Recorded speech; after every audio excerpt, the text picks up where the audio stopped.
Yeah. Sweet.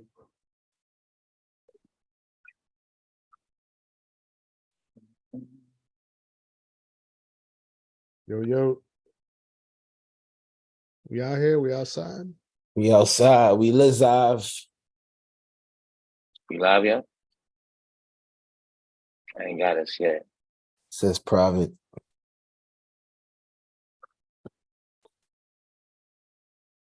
YT doing bad today. I see the vibes. Right. We on DZ. All right.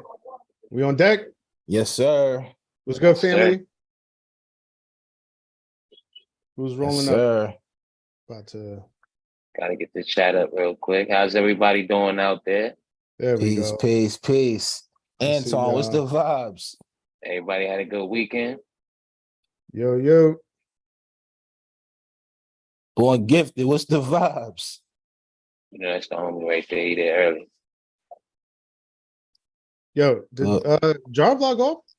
Nah, he said he's gonna take care of the Nah. social parts while we Oh, doing Yeah. our vibe. Yeah, he on that. All right, bet. Jason, what up? Tim, TDB, what up?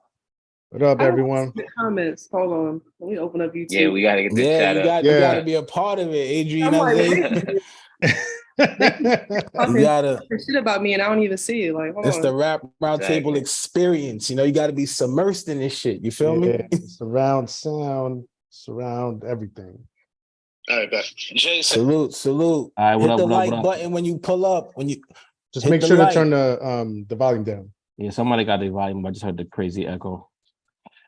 Chat, what's good, y'all? I'm here now. You know, part of my lateness, part of our lateness, but that was my fault. You know, All good. They know us by now, man. They know how we roll. Lateness but time. greatness, man. Did we introduce our guest for the evening? Who's gonna be Nah, giving not off yet. Not yet. We takes? letting them pile in. We trying to give Yeah, her a royal yeah. treatment. You feel me? Copy, respectfully. Respectfully. Yeah. All right, do your thing. I'm about to send What's these that? links off. What's our weekends look like? Let us know out there. Oh man, it was a good one. It actually was a good one for a change. You had a good weekend, then? Yeah, Come on, man. I went to Connecticut, man, to this it's like a picnic space, but they got everything in the world out there. They got like horseback riding, Right. basketball, volleyball. You said what? What part of Connecticut? Prospect? Oh, I'm from Connecticut. Oh, word? Okay. Yeah. CT You in see the that? house. You see that? CT in the building. It was nice though. They had everything. It was like it was like a super grilly event, bro. Like they got the food that just serves. Everything is just pick and grab. It was a real good vibe, man. Great weekend. Okay. The great outdoors, you dig? Dini outside. You said the great outdoors. Yeah. Did you go hunting or some shit? Nigga? Nah, I went on a It's good Connecticut, hike. nigga. They You had wasn't in canoes. Arkansas. Nah, bro. They had or canoes. North Dakota. They had little You went rafts. camping and It shit. was not. Yeah, it was a good Yo, but vibe, nigga man. from the Bronx, CT You know what I'm is the great saying? outdoors, bro. You thought No they Blair got Witch like some Bear shit. Come on Creek? now. No Blair Witch skyscrapers. shit. You said it was the great Come on. outdoors, bro. Yo, You saw dog, tiger man. or That bear. shit's 2.5 Man saw hours some from the trees city, and my said, nigga. fuck it. It's 2.5 hours You from made the fires air. with 2 sticks? The air's You had to light extra your stick? fresh. Nah, I brought my lighter, dog. You know how we do on this side of town. No, did you I really got camp though? No funny shit. You Nah, went no funny. camping? Nah, of course not, bro. It was beautiful though. We went there on these good, the buses with the bathrooms on them. It was a good vibe, bro. I had a great Sunday, man. I was With chilling. the With bathrooms. The Dini made buses it, with bro. the bathrooms. We royal, bro. You heard? Yeah. I'm man. scared of I'm Royalty. scared of buses with no bathrooms, man. Like, There what there kind you of go. buses? Did you ask the locals where the farms were? Like, I'm trying to understand. Like, I what their think we perspectives actually were. did pass the farm though, but it was a good vibe, man. Great vibe. And my dog Marcos in the house. What's good, my boy? Marcos in the building. What up? Yeah, you know, I said day one for real, bro. Yo, Marcos, salute, bro. You had sent on Instagram that what was it? It was the Beanie Siegel and Freeway Hot 97 freestyle. He had DM'd us that. Yeah. I think Freeway Yeah. and Beans was at dinner somewhere and they was playing that shit. I'm like, shout out Marcos. He must know, Oh. you know. Yeah, that's legendary. They outside. They performing. They was at Auto Rap. They got Auto Rap. Did it happen already? I'm not sure, but they doing Auto Rap. Real Form. What up? Uncle Frame. What up? I think Air Harlem. we're filled up enough. Pause. Hey, man. yo, my first one. God damn it, man. Sin, what the fuck? Yo. In the presence of a lady. Wasted Sheesh. no Sheesh. time. Hold on. Can we 1 second?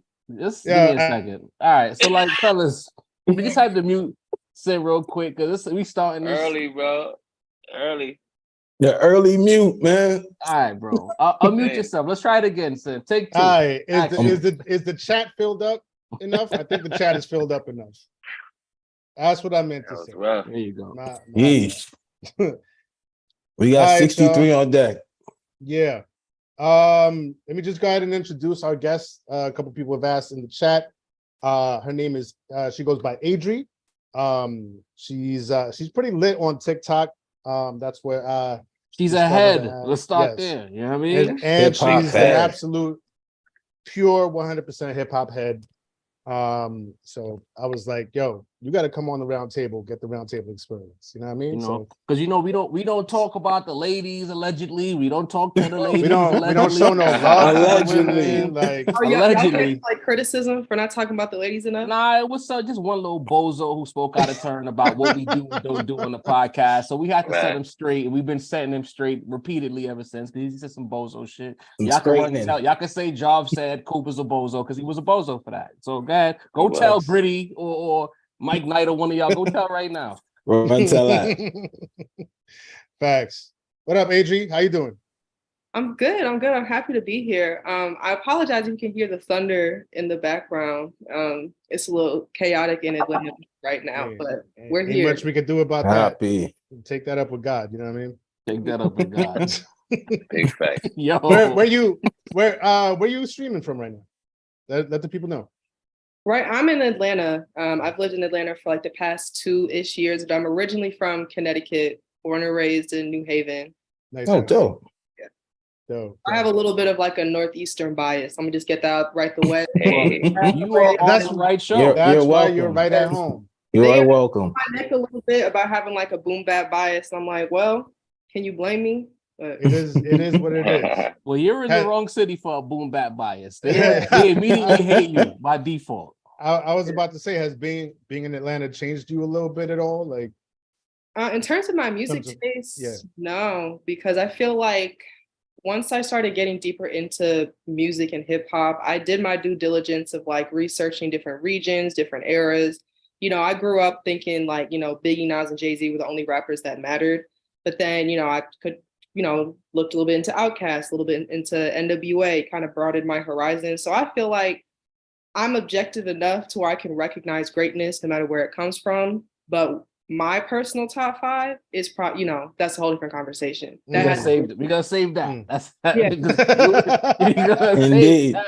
Because that's gonna be problematic. When the chat eventually Big hears your facts. top 5, they're gonna be mad. I'm gonna tell you that now. But we don't want to Facts. spoil it first. Let's let them get to know you. Yeah, yeah. Just happy you survived. I and ain't you run gonna into lie. a big gap for now, you know? Oh yeah. Sin sent me one of your videos and I watched it and it was like that Alonzo Mourning gift where I was shaking my head and then I found myself agreeing by the end of it. I said, she said some shit I don't like. Which one? But then she said some shit I do like. It was the video where it was like homie was like, we need some better hot takes in hip hop. Man, okay, let me tell you. Oh, Let's talk about that my video. God.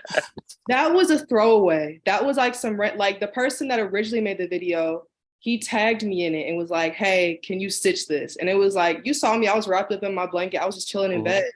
I didn't even put like, I think I put like 3 hashtags. It was just like a last minute thing, just off the top of my head.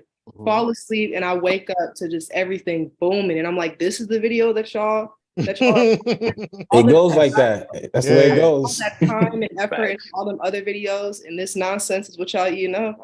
Listen, It's one of the things I definitely noticed is that you definitely put a lot of research into the content you put out on TikTok. You know what I mean? And I appreciate that. But like Deanie said, it bees like that sometimes. The ones that you don't even really think about like that, you just like, let me just whip this up in 5 minutes. Yeah, And that- things that- Always. the ones that hit. It's always hit. Think about it right here. Like last year in particular, we did a whole bunch of videos. Yeah, this is gonna be the one. This is gonna be the one. And then we did one random neck and wrist reaction that went crazy. You know what I'm It's saying? stuff that gets people mad. Things that get people mad is gonna blow because people are gonna start typing away in the comments to try to argue with you. And that one, there was plenty of things. Like, there's not one thing that I said in that video that people did not argue with. So that's why. I wanted to argue about that Big Sean take, but then you followed that with the Larry June take. So it was like, I guess the balance. She's The solid. balance. Yeah. You know what I mean? You could not like Big Sean and then say what you said about the other guy. I don't want to spoil it. We're gonna get there. Because I agree with you 1,000% about that guy. I don't see what they see at all. I don't see what Sin sees particularly. But it's lifestyle, bro. Real quick, everybody, as lifestyle music. My lifestyle. Shout out to Ice Spice. But Yes, sir. as y'all follow, make sure you hit the like button. You know what I'm saying? All that. Roundtablemerch.com. If you haven't copped one of these truckers yet, make sure you go to our website and cop up. And be clear, when you go to roundtablemerch.com, it's also a hub for all things Rap Roundtable. You can go to our YouTube page, you can go to our podcast page, Spotify, Apple Podcasts, etc. So whatever you need, I think you can go to our social media as well. You can go to our Twitter, our Instagram, so forth. You know what I mean? So roundtablemerch.com, your one-stop shop for everything Rap Roundtable. And again, hit the like button. So consider Raps now. We're gonna get into this podcast. Yo, no, hold on real What's quick. Because somebody's late. Yo, no, just the way they be saying shit. I see the same shit. What the fuck? Like, I'm late. Who is this woman? Respectfully. Yo, some of y'all be acting like I've never seen a woman in your life, man. Like, what's really going on out here? It just comes with being in like a male-dominated territory. But I mean, I'm not going nowhere. So get to know me. There you go. Exactly. Again, we always say at the Rap Roundtable here, we like women. We talk about the women. We invite women to our platform. This is not a members only. What is it called again? The old boys club. It's not that. Right. If you love rap, it's a safe space. And to the person saying that the Rap Roundtable mixes and meets, ayo, the Rap Roundtable, according to hip hop, a beef. No, we're not. There is no beef. Coop said what he said, and he was a bozo for that because we've interviewed artists. We've gone to people's shows. The receipts were all there. We've interviewed every single last one of the receipts was there, bro. Like, right. We've talked about plenty of artists. Sincere and I have argued about female artists, and when we say Sincere and I have argued, that means we really argued about it. I had a whole clip talking about Ice Spice being the hottest female in the game. Like it's all there, bro. We had China Streets at the table. Shout out to Dre. We had Dre co-hosting. Poison at the table. You know what I mean? Shout out to Two Eyes out there. You know what I mean? That's just what I'm about it. That one. Talk about it. Big shout out to Two T's too, as you're speaking about the twos. But we got it. It's gonna be what they want, son. We playing. Yeah, let's go. So we see on the socials that allegedly, supposedly, LL Cool J was taking some shots at Jay-Z on stage at, was it his Hip Hop 50 show, son? I'm not sure. I'm not even sure what show it was. Well, wasn't it Rock the Bells? Isn't he touring like? No, it was the Force Tour. Oh. The what tour? The Force Tour. It's like an acronym. I forget what it stands for, but it's FORCE. I only know because I went. Copy. That particular one, but copy. So he's on there and he's making some comments about people saying they're too good to be on stage. And LL's like, get up on the stage. Nobody is above it. The video comes with the text, LL Cool J takes shots at Jay-Z. I get hype. I didn't even click on it. Because send through it in the group channel. Oh, yeah, it's up. We got a podcast to do. So yes, with the eye emojis. Yes. Watch the video. I'm scrolling the mentions. I'm like, can somebody connect Jay-Z to this video? Right? Then I asked Sincere, I'm like, yo, I don't see nothing involving with Jay-Z. He's like, well, that's the point.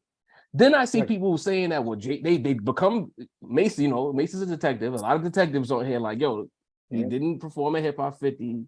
He has not been outside, et cetera, et cetera. I see the other platform did their Monday show today, and they connected Jay-Z to it, and they were saying what Jay did and didn't do, and previous issues that Jay had with LL Cool J, and I'm still confused. Where is the connection to Sid the Rap Snob? So help me connect Jay-Z to LL Cool J. Yeah, I don't know if I can, bro. I don't know if I can because just like you, like I seen the clip, I seen the headline, you know what I mean, and immediately I'm like, oh shit, let me check this shit out. And I heard it, and I didn't hear a name. I didn't even hear anything that was like particularly specific to Jay-Z, like and nothing that he said. You know what I mean? And immediately I'm like, I mean, it could be, it might not be. This is the internet, y'all. Like, Right. you know what I mean? Like anybody can, take anything, put a headline on it.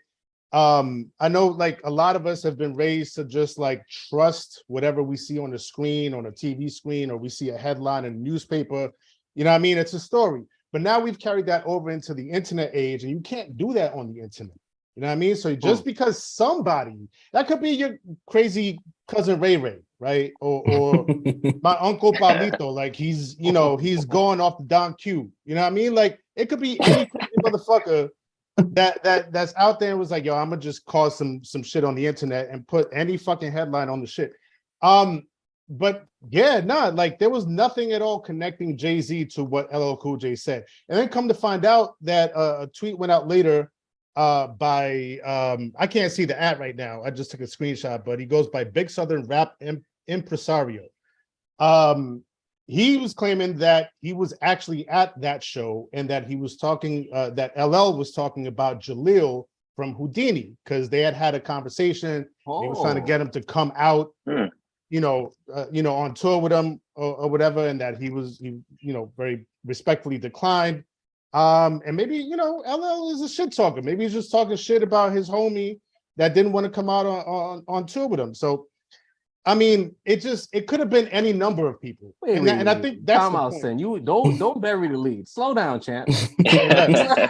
So you saying to me that in fact there is evidence to support that Jay-Z had nothing to do with this, and in fact he was talking about some other guy? Well, according to this person who said he was literally at the show, the subject of that particular comment was Jaleel from Houdini.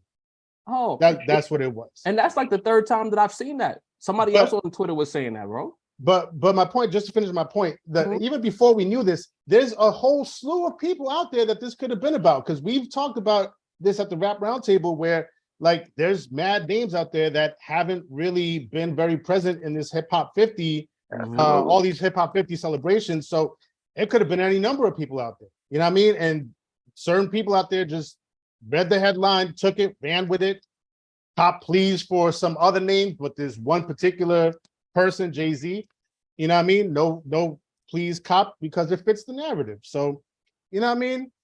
If that's how y'all do out there, then we know why. But yeah, it wasn't about Jay-Z. Mad Max with the super chat says, LOL, y'all got Adrian here today. Yeah, we do. We like deck. hip-hop heads, and of course with our guest being here, not a rapper, just someone with takes just like us. You saw this video. You've heard exactly what Sin was talking about. I'm pretty sure you saw the tweets yourself.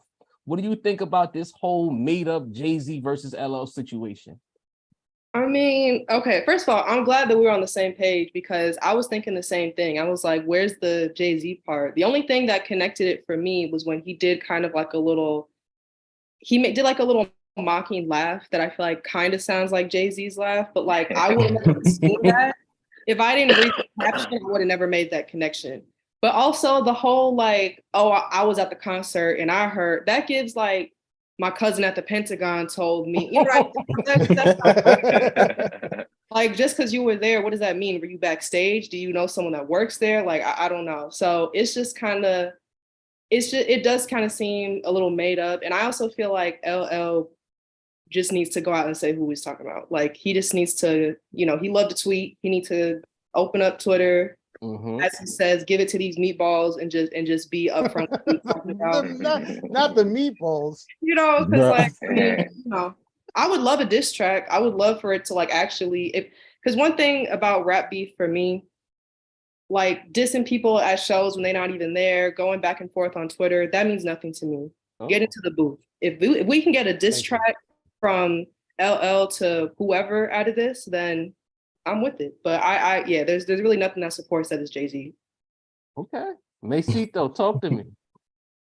Nah, listen, I was ready for it to be a problem. Absolutely. I was ready to come in here and just start some shit. You know what I mean? Like, because, there's been the whole rumor of the Jay-Z LL thing for like years, right? Like from the Def Jam presidency, from Jay, the hip hop rumor. I think Combat Jack started the rumor that Jay-Z and LL actually battled each other like once upon a time in the early 90s. You know what I mean? Back when you just, battled a guy on the street that you met.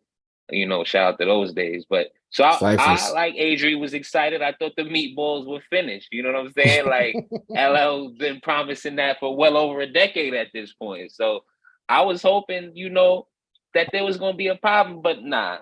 Once I listened to it, I'm like, this is real vague. This could be anybody. You know what I mean? I feel like if we recorded every rapper talking shit at their concert, we probably could assume mad shit, right? All of them be on stage just popping shit to a random person. You know what I mean? It could be the sound man. You know what I mean? It could be the dude that didn't bring the good weed that day. It could be anybody, bro. So nah, while I would love LL and Jay to randomly be beefing in the middle of August on Hip Hop 50, right? Like, that's good content. But I don't believe it. You know what I mean? And I don't want to come up here and act like, yeah, this is what we've been waiting for, because I think this just ties into the narrative that hip hop as a whole is pissed off at Jay-Z for not performing on Hip Hop Day.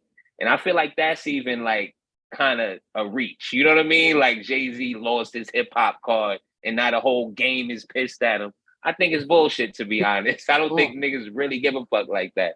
So no, I don't think LL was up there. I mean, I think if you posted this tweet and I'm reading the chat, I'm always reading this shit. Yes, apparently niggas is upset, bro. But Deanie, because I got bars. I'm waiting. I got bars. Oh man. Talk to me, Deanie. First we know you was in the farm in Connecticut this weekend. Maybe you missed I caught it, man. First, I just want to say game blouses. What the hell was that man wearing while having that conversation, bro? My auntie's a man now. I didn't appreciate the blouse on skirt thing. Them. He's had worse fits. He's had worse. That's not, you're not helping that man honestly, in the slightest. LO went into Joe Button closet for that one, bro. But I was listening to this, bro, and I was just thinking, like, Jay lives in a lot of niggas' heads rent free, bro. You know what I'm saying? Super rent free. You know who kind of low key popped into my head for a little second? Somebody that everyone says is a great, because he said niggas is too great to come up on stage. So I was like, why nobody assume he's talking to Andre 3000? He's a great, right? Everybody, he's considered great by a lot of people. Man. I'm just saying. Yo, what? I don't like how you said great. Guy, bro. Think about it. No one had that take. No one. He said, bro, you've been a lot of things over the years, Deanie. Like, what have I been? Listen. Hold on. Let me cook, Sin. Yeah, you've been a lot of things, right? Okay. But recently you've been the balance. That's been your thing. You've been the chef. You've been the balance. All I want to know is, when did you become Mr. Fantastic? When did this happen? Because that reach. Listen, bro. Listen. He said too good to get on stage. Come on, he bro. said too good to get on stage. When's the last time 3 Stacks been on the stage? Everyone else I thought about has at least graced the stage in recent time, bro. Think about it. He's not talking to 3 Stacks, bro. Listen, how you figure? It's either 3 Stacks, Lauren, or Kendrick. One of those three is gonna catch heat. All deserve a whooping. You're gonna go full classic, man. All deserve a whooping. No, I'm dead ass though. Reach. If you look at what he said, grab one of those. He said a great. It can't be Hov, because Hov is great. Hov has graced the stage in less than that time. Cool J just randomly put on his blouse and talk to 3 Stacks. Like, it just doesn't make sense. He's another nigga that will wear the blouse. Maybe it's a blouse conversation. I don't know. Blouse versus blouse. It's a shirt versus blouses. I don't know. Jump in here. I see you. Maybe it's because, like, I mean, there were them rumors that he was gonna put out an album. I personally never fell for that. I don't know why anybody else did, but maybe it's because LL was getting a little hype for the album, and then felt there was a little pump fake. He got upset. I don't know. Happens. But I also feel. I mean, I do see your logic with the Andre 3000 thing. I feel like it could equally apply to both, because it doesn't apply to either. You know what I mean? Like, it could really be anybody. But I also feel like with Jay-Z, like, people are really on his head about not, doing certain things, participating in certain things. He has his wife, who he's married to, love of his life, is on a worldwide tour with his firstborn child, who is also performing.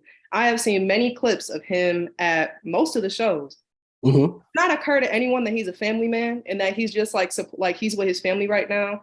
You could say, like, oh, why is hip hop not more important to you than your family? I think that's a crazy thing to say.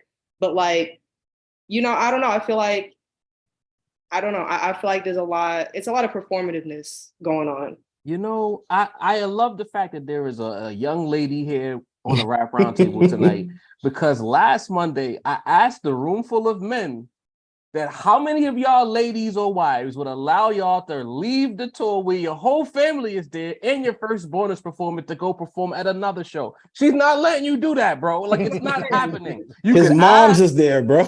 Man, shit, you could ask, but she's going to tell you no, or you might end up having to sleep on the couch on top of that. Like, this is a loaded request. Married life and relationship life does in fact supersede the expectations of people in hip hop. I'm sorry, it's just the reality of the situation. We don't need any more rifts in that marriage that lead to another 444. Y'all want 444 too, right? We don't want it. Fact. We don't want 888. Don't want it. Come on. No, But thank you know you. what? I'm in my feelings about this, y'all. Mad Max with a super chat says it's not Jay because LL and Jay Fake hate each other. LL would have dead said it was Jay. They've been feuding since LL laughed at whole freestyling. That's where I'd like to go. All of these people in this chat, specifically Will T, Fly Shit Only, and Marcos. I'm talking to y'all three in particular. I'm really disgusted because y'all call yourselves hip hop heads, right? We all love the culture. When has LL Cool J ever been the type to not put a name on a heavyweight? Thanks. When has LL Cool J ever tap danced? He's not scared of Jay-Z. LL Cool J is not some schmeg who needs a look. LL Cool J is a made man in rap. He has a whole syndicated TV show on the whitest network of them all, CBS. He's made. He doesn't have to do anything. In fact, he never has to rap again. So why would he tippy-toe around Jay-Z? Y'all here fiending for Jay-Z slander when he's the last person to do that. He's gonna say, yo, Jay, where you at? He'd have called him out.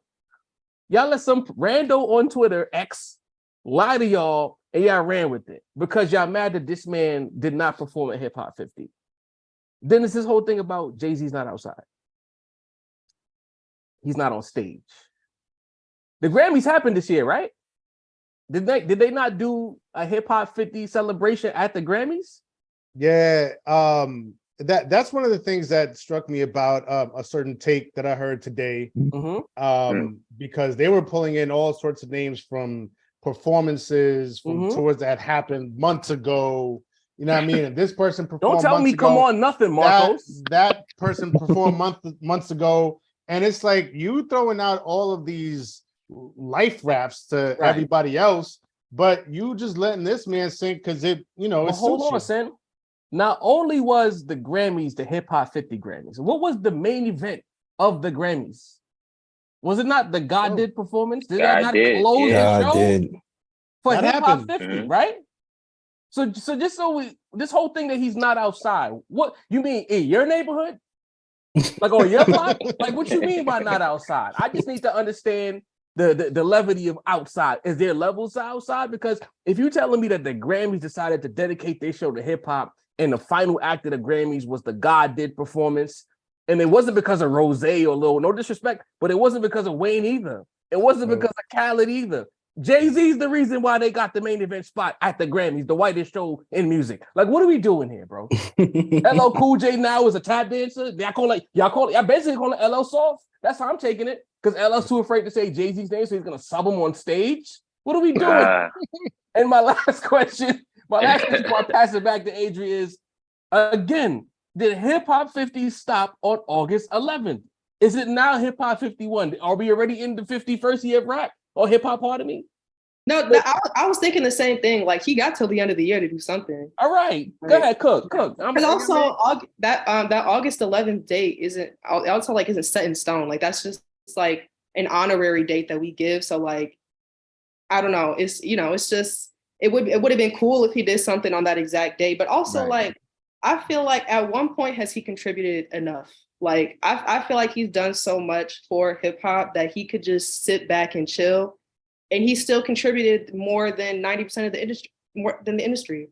Like most of the people that, was it's a lot of people celebrating 50 years of hip hop that we didn't even know they made music. So it's like, What more do you like? All right. Yo, But let me no, can you come we have every you here, week? Adrian. I've been No. Hold on. Let me push back a little bit because now that we have you here, you made that point because I made this point to Jaw, and to the rest of the table. Don't you think that like the further that we get away, fine. August 11th is not an exact date, right? There's no exact one date when hip hop was born, but the further we get from August 11th or even August, like if you do a show in October, December, March 2024, like at what point do we say, all right, this is a little too removed from hip hop 50 now? Like you're doing your own thing.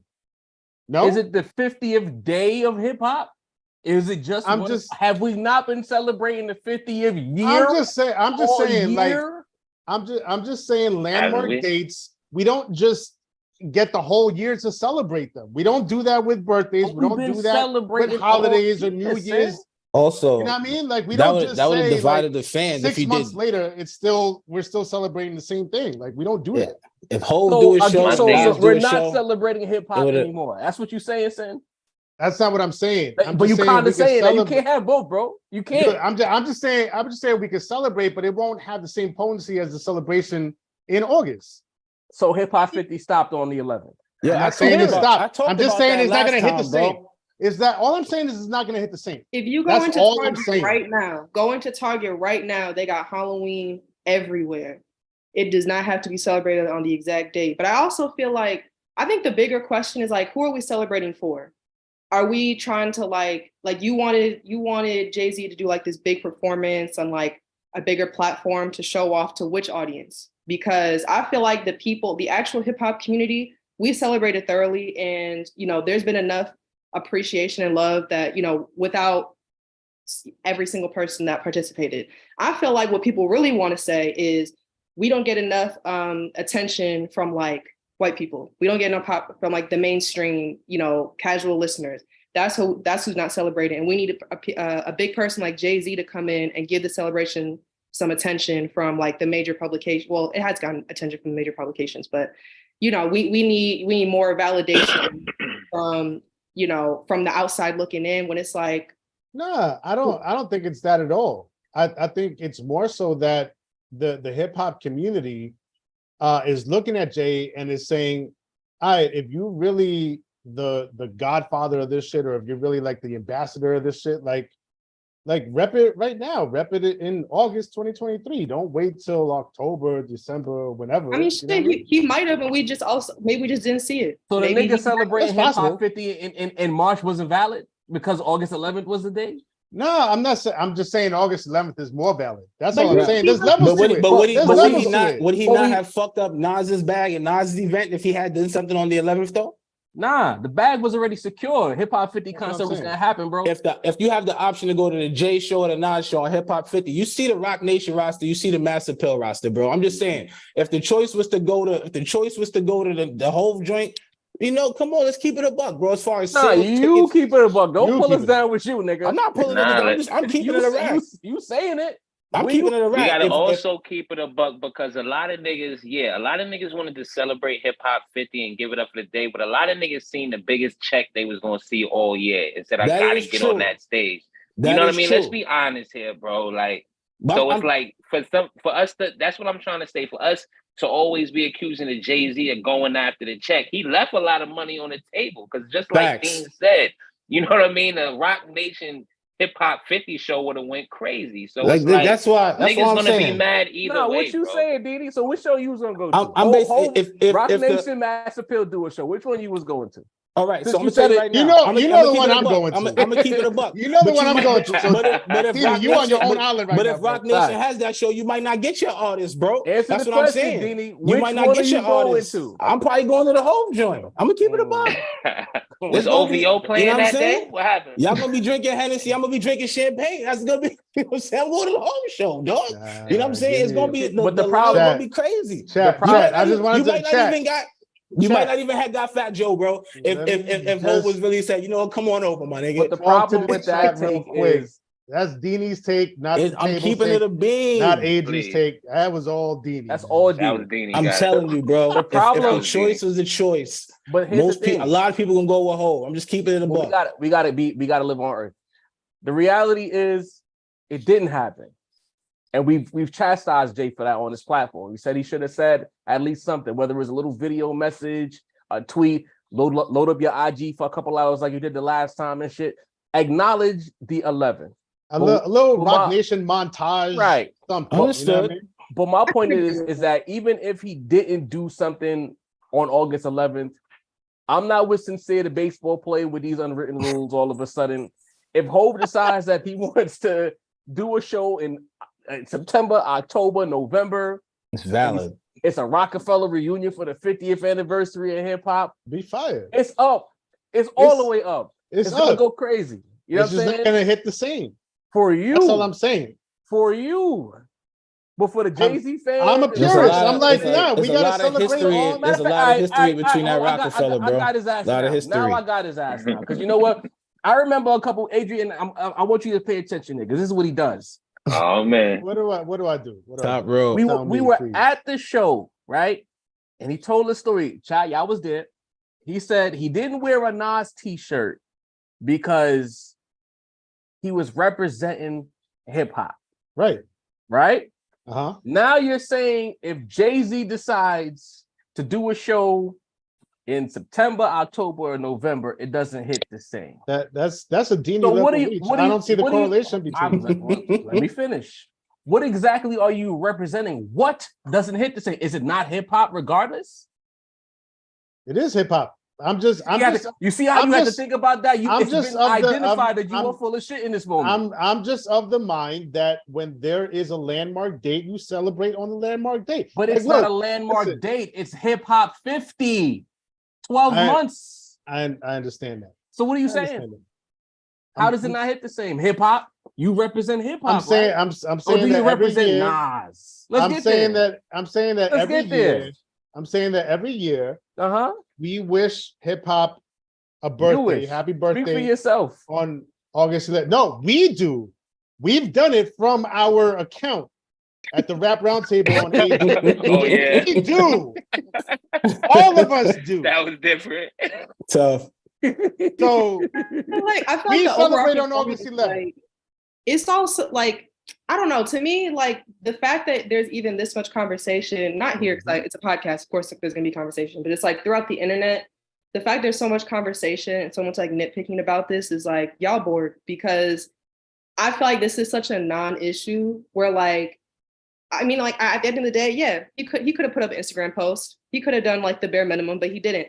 But it's like, I don't think it was that blasphemous to even warrant this much conversation. Like, I feel like people are acting like he did something so blasphemous, like so disrespectful by not, doing X, Y, Z. And it's like, I think you care too much about optics and not about like focus on the appreciation that's actually happening. Did you like how many people actually went to that LL tour? I know I did. I got videos, I got receipts, but it's a lot of people that was that's begging on knocking down Jay-Z's door for a tour and they don't even got money to get in the building. So like let's move on. Like as a collective, listen, focus on the right stuff. Every week you are available. You are invited. You are invited. Because this is what I've been trying to say. Like y'all nitpick and y'all want to pick and choose what and who to be outraged with. And it's horseshit. If y'all spent the whole year, we do this platform week after week. The chat or the people are here. Y'all don't like Hov. Now all of a sudden y'all disappointed in Jay-Z. Sin could be mad. I'm not mad at Sin being mad. But to the rest of y'all, like why do y'all care about what Jay does if y'all don't like him? I don't understand. Y'all making up shit with LL Cool J because y'all don't like Jay-Z. That's sycophant behavior. Yo, it's not okay. There was no win for Jay. If Jay made this little video montage that they asking for, why he ain't perform nowhere? Like there's no winning, bro. No. There's no winning. Okay. To Dini's point, I like right after I made that point, I was like, if he would have just did like a little Rock Nation montage, people would have been like, that's it. That's what you're doing. So that's it. That would have happened. That would have absolutely happened. Nah, I know exactly what they wanted, Sin. I figured it out, y'all.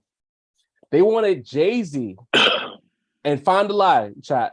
I'm daring y'all to find a lie when I say this. They wanted Jay-Z to go on stage at Yankee Stadium wearing a classic material Nas t-shirt. Shouts to Carlos. While Dead Presidents was playing, walk up to Nas at the set, push Lauryn Hill out the way, and then do this. You are the GOAT. Please sing my hook. Please sing my hook.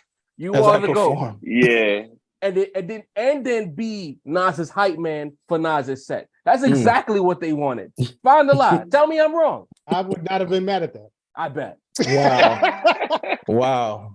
All of this is not such a bad idea. They want that man knocked off of his pedestal. Just say it. Let's all tell the truth tonight. Y'all want Jay-Z off of the pedestal that he's been placed on. I'll respect that.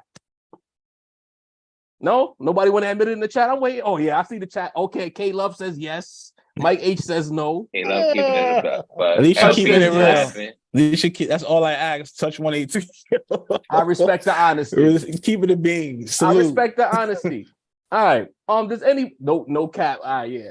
Do we want to get on this topic any further? Do we want to wait for the imaginary LL Cool J diss record to drop next? Don't call it a comeback, man. Long story short, this was not about Jay. Just leave it alone. Leave it alone. Unfortunately, we'd all enjoyed it if it was. It was, yeah. It was me. So T.I., right? Trap rap. Hipster. Did a Mount Rushmore of trap rappers. It goes as follows: himself, Gucci Mane, Jeezy, and Future. And I was like, this is a very interesting four. This is a very legit four. There's some people you could swap in. You could probably put Rose in there. You know what I'm saying? Boozy to a lesser degree. But the four that's picked, to me, they are the pillars. I'm surprised that with this list here, I didn't see anybody screaming Atlanta bias. Nobody from Memphis was mad at this list. Nobody from Texas was mad at this list. No, right? You notice that, right? All right. Talk about it. It's just a New York thing. Cool. Florida said nothing. Florida said nothing? Nothing. Shout out to Uncle Luke. But Atlanta niggas. So I got to thinking, maybe I'm wrong. Chat, tell me if I'm wrong. Adrian, I'm coming to you with this one. I feel like New York is the actual home of trap rap, and this list is all wrong. Coke rap is the original form of trap rap. You hear me say that. I see the eyes moving around. You're like, what the fuck is this talking about? He's like, hold up. I believe that without Coke rap, there is no trap rap. Therefore, you got to have some New York niggas in there. What do you say to that response? No. Okay. No, because I feel like if we go on by that logic, then we can just, can just trace everything back to rhythm and blues and say that, Louis Armstrong should be on the rap Mount Rushmore if we just keep going back about, who's the influence. Also, I don't know this to be a fact, but I know a lot of people consider not that trap music distinctly has to be in Atlanta, but there's a lot of different moving definitions of what trap music is. Some say it has to do with they have to be talking about selling drugs to be trap music. I don't think that's true. Okay. Some say it has to have certain Atlanta elements. I personally don't even know what that means, so I'm not going to defend that argument. But I mean, I think it's just kind of a reach to say that New York has any real huge influence on trap. Just because it's an entire different production style, it's an entire different we can see the lineage very clearly. And I mean, some people try to make the connections between drill and trap, but you can't even do that because that's not really New York either. So I feel like it's pretty safe to say that Atlanta is, and I'm not even I live in Atlanta, but I don't rep Atlanta that hard. This is not my city to represent, but I feel like it's pretty safe to say that they are not only the originators, but also still the ones keeping it alive and really have the main battery in the back. Not the only ones, but the main ones. But I would love to hear more explanation as to why you think New York deserves credit, because maybe I'm just missing something. Now we getting there. Deanie, talk to me, bro. How am I bugging or not? It's not a bad take because you can't really have trap rap without talking about trapping. You get what I'm saying? So kind of hustling is a part of it. And the sound of it does kind of matter, when you think back of the hustling MCs, you know what I'm saying? I think about Hove, you know what I'm saying? I think about Cool G Rap. I think about what I'm saying? Who else? From the city, Biggie, you know what I'm saying? I fucking forget Big, like that were really big on posting in the trap, getting the money off, you know what I'm saying? Thank you. Was it another, maybe the sound was different, but the art of the coke rapper is basically a New York thing, you know what I'm saying? The trap rappers essentially took that vibe and added they vibe to it, but I know you did the Louis Armstrong shit, but we essentially set the tone for them to even talk about getting to the work. You get what I'm saying? Like we set the bar work for them to get there. So it kind of does matter. There's no chicken before the egg with this. You know what I'm saying? So we kind of set the tone. If you think about it, who was the big coke rappers? Jeezy, these are all 22,000 rappers. Jeezy, you know what I'm saying? Gucci, T.I. himself. T.I.'s like 98. By that logic, is there any subgenre of rap that isn't just like all credited to New York? No. My fault. There it is. Not That's the answer. We set the tone, bro. We set the tone. Yeah, but like I just feel like I feel like that takes away like the rightful credit that the South deserves for its contributions. Because I'd also don't agree that the definition of like trap music is music about trapping. I don't think that's true because there's plenty of songs by Jeezy, T.I., whoever, like they have songs that are not just about selling drugs. Like I feel like that was like the concept around it, but it's expanded since then. So we can't use that as like the definition, because if that's the case, like even coke rap, not every coke rap artist songs is about selling coke specifically. You know, I feel like that's such a limiting definition. So I feel like that's what kind of, if you take away that definition, then I feel like that whole argument kind of goes down the drain a little bit. Yes, we can, like, yes, you can. Here's the thing. I think New York, it's always on it's always on the extreme end of the spectrum. It's either people hate on New York and act like, you know, they have no identity no more. It's overhyped, it's overrated, or it's New York deserves flowers for everything and they need to be put on the highest pedestal. When I feel like there's a lot of room for nuance and gray area. Yeah, we can talk about the history of rap and where everything started and who influenced who. Yes, but like trap, that's the South. That belongs to the South. You know, and we could also talk about, yes, you could be the first person to do it, but who popularized it? Who made it? Who added like the actual meat and potatoes to it? Not New York. No, oh God, it's not New York. Yo, yeah, I'm from the north. Like I have more, you know, I'd have more of a northeastern bias than a southern bias, but to me, that's just like, it's like erasing history to say that the South does not have like the strongest grip on trap music. Okay. All right, I respect that, Mace. What do you think about my take, bro? I right now the score is 1-1. I'm either bugging the fuck out. Dini agrees. Adri doesn't agree. Where's Mace at on the scale? Interesting takes by everybody thus far. And while we know I love to be biased as much as anybody else, Job, I gotta call foul on this one, Job. Right, I have to for a couple reasons specifically. Because like Adri, I do agree that it's a little bit up in the air about what trap really is. I don't think, you know, people call Travis Scott a trap artist. I don't, you know what I mean? I don't think T.I. meant that when trap music was released. You know what I'm saying?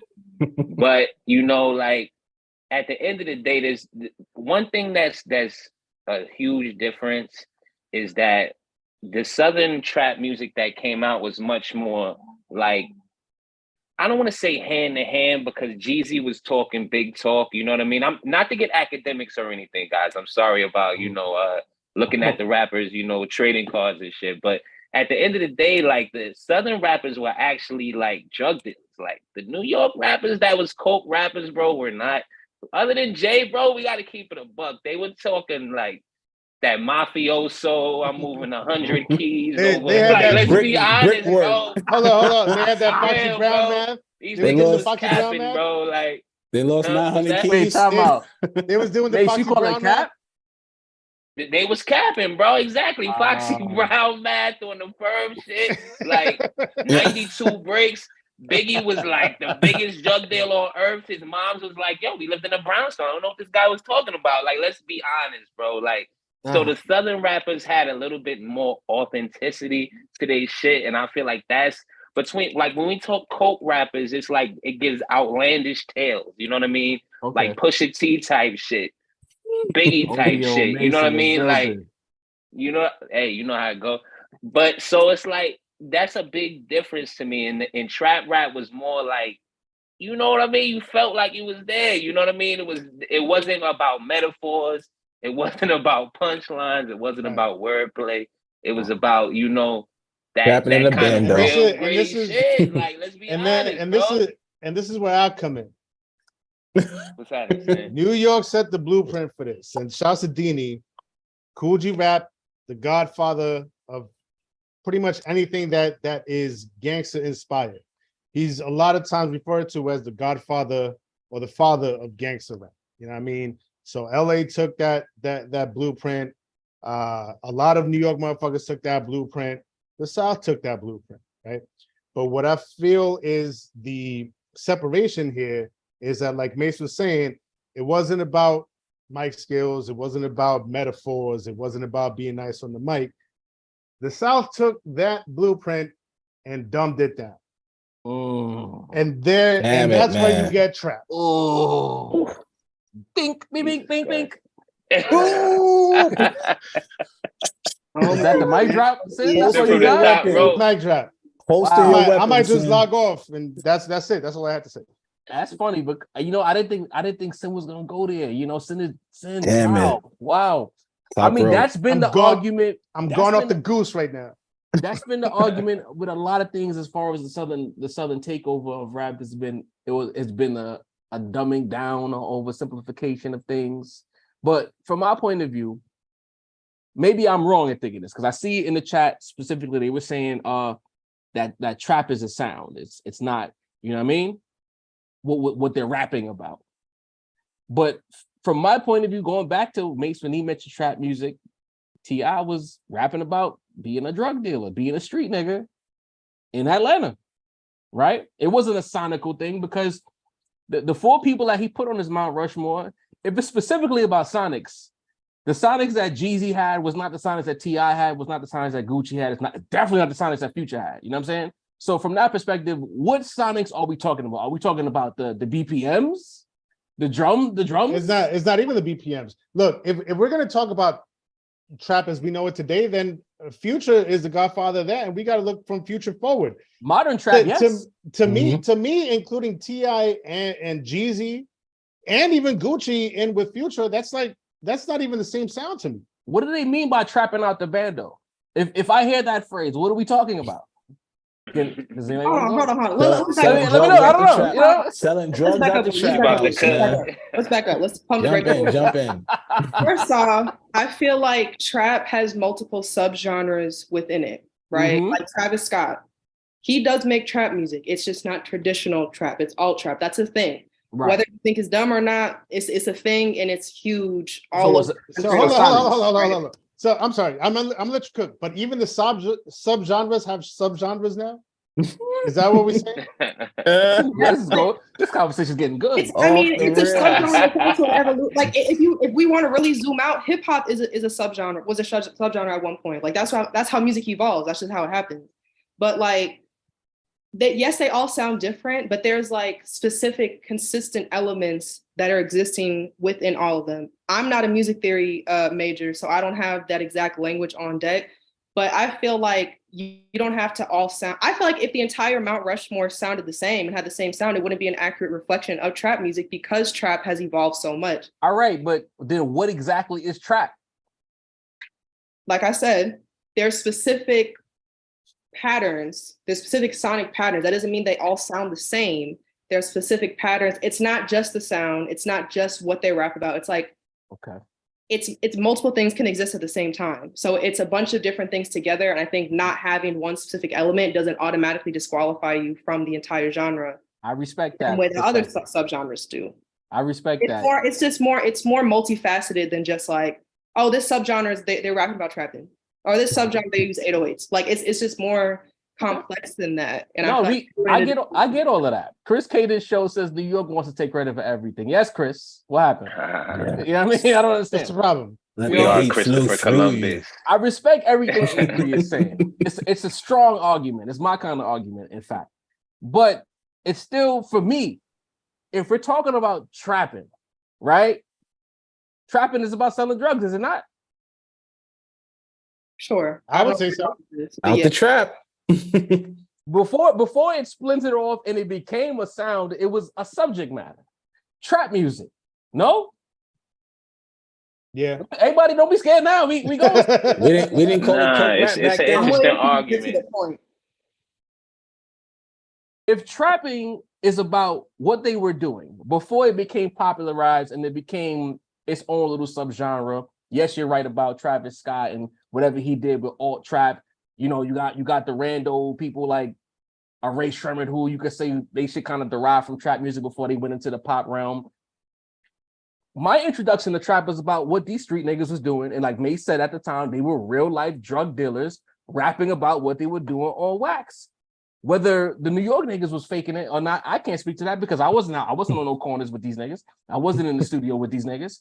But if based on the street niggas in Atlanta rapping about what they do and including selling drugs, the better, more original version happened in the 90s, only built for Cuban links. Reasonable doubt. No? I feel like the point that's like missing from that argument is that subject matter is not the sole thing that defines trap music. That's only one. But where did it start? It became what it became doesn't define where it started as. Early trap music did still have a different sound than. It was a different region. Southern rap always sounded different. It was but my point is that there was a different sound than the sound from New York, than like New York music about selling drugs. Like we're agreeing now that it was a different sound. So, and it was also like we said before, when it comes to lyricism, the types of lyrical technique or the amount of lyrical technique that's used, that's different. Like it's different amongst every category except that one thing. So you're saying trap is the complete package, not just the subject matter. It's the subject matter, the sounds, the way they approach writing the music, etc. Yeah, I'd say almost every subgenre has like more than one thing that makes it that genre. Okay. Because to me, that's like people that call any pop song, you know, with an 808 on it, rap music. You know what I mean? Like people that don't listen to rap, people that mostly listen to just like only mainstream rap, they'll call like any random pop song that's a little urban. Like that, what's that one Taylor Swift song where she was getting a little hood? Y'all know what I'm talking about? Probably. Nah. She had that one. She had this one song that people were calling hip hop because it had a little bit of, you know, grunginess to it. Maybe Miley Cyrus is a better example. Miley Cyrus. A great example. I feel like us saying that trap is, you know, that's, you know, this is. It gives like.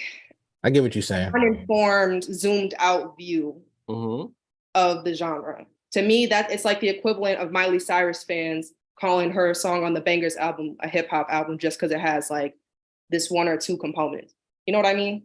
No, I see what you're saying. I vehemently disagree because I remember 2005 what those albums were about before trap evolved into something else. In 2005, them niggas was rapping about being drug dealers. We're agreeing on that though, like that. But that's yes, LP only built for Cuban links is the trap album. What happened? You want to argue about it, nigga? We can argue about it. It's not though, because a trap album is not just an album about selling drugs. I know I'm making an oversimplified argument. I get it, but I just feel like trap derived from that though. Right, it derived from that, and it became something else over the 18 or 19 years in the aftermath. But I feel like a lot of those younger Southern acts at the time, the inspiration came from the people that we were listening to. They were inspired by them, and then they took it and they put their own twist on it. I agree with you on that. I'll give you that. The OGs of that subgenre did have to get their inspiration from somewhere. So we can agree on that. But being the inspiration for something, I don't think is enough to give you credit for an entire genre.